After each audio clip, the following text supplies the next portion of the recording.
Hello mga mi, 10 o'clock na nga ng gabi niyan. Kaya busy na ako paghuhugas ng pinggan.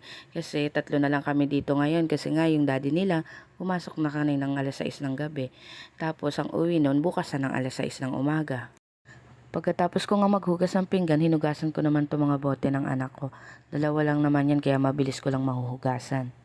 Habang hinuhugasan ko nga yan, nagpapakulo na ako ng mainit na tubig sa electric kettle. Wala kasi kaming bottle sterilizer kaya ang ginagawa ko, binabanlian ko na lang ng mainit na tubig. Hinuhugasan ko nga na maigi yung mga bote niya kasi nga yung nabili ng anak ko kaninang Joy, antibac yung flavor. Maganda sana kung yung kalamansi or yung lemon yung flavor na nabili niya. Pag yun kasi yung ginagamit ko, walang amoy yung bote niya. Isiningit ko na nga yung pag-inom ko ng pills kasi naalala ko na agad na kailangan ko na palang uminom ng pills. Tapos ayan na nga, binabanlian ko na yung mga dede niya. Mamaya ko na yan lalagyan ng tubig kasi marami pa akong gagawin.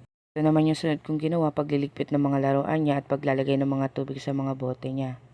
Pagkatapos ko nga maglagay ng mga tubig, ayan, nagwalis na rin ako para makaakyat na rin kami ng mga anak ko.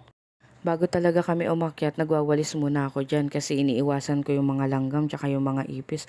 Yung anak ko kasi kung saan saan nilalagay yung mga biskwit na kinain niya. Makain kasi yan ng biskwit, palakad-lakad siya. Ayan na nga, umakyat na nga kami. Ayan, nagsisimula na naman magkulit yung anak kong bunso.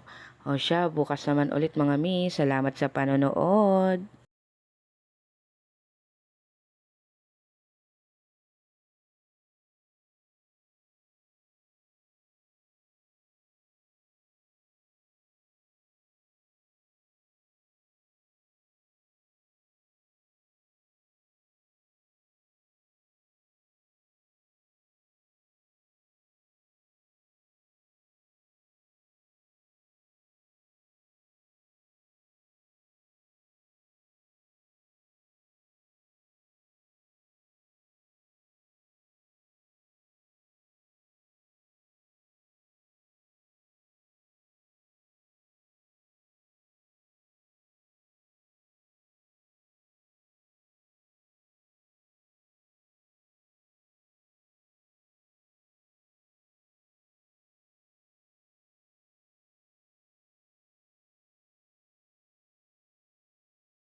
Nagsarado na nga ako ng pinto niyan at umakyat na nga kami sa taas.